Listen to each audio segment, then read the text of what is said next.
చేసుకున్నా కూడా 408 అవుతాయి. కానీ వాళ్ళు ఎంత యజ్ఞం అంటున్నాం మనము?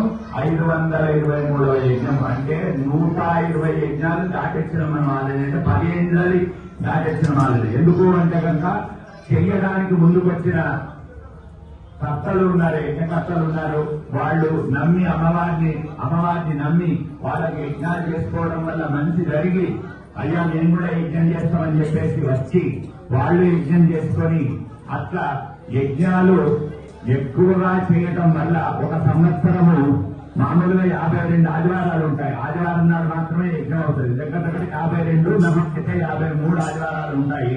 అలా ఒకసారి 34 యజ్ఞాలు చేసిన రోజులు కూడా ఉన్నాయి ఒక సంవత్సరం. అట్లా వారానికి ఒక యజ్ఞం అనుకుంటూ చేసుకుంటూ వస్తూ ఉంటే ఇవాళ 523వ యజ్ఞాన్ని మనం సుసంపన్నం చేసుకున్నాం.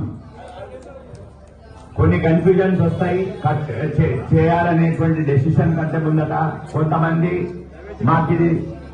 మా కోరిక ఇది ఉన్నది, ఈ కోరిక తీరితే యజ్ఞం చేస్తాము అని కొంతమంది అనుకుంటారు.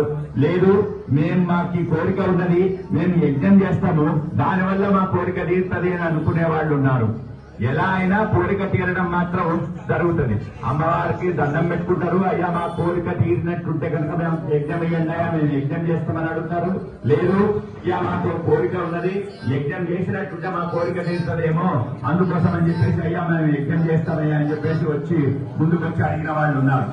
అది గురువు గారు వెళ్లిపోయిన తర్వాత కూడా ఆయన 469 యజ్ఞాలు చేసి వెళ్లిపోయినారు. ఇప్పుడు ఇది 54వ యజ్ఞం అవుతున్నది. ఇదే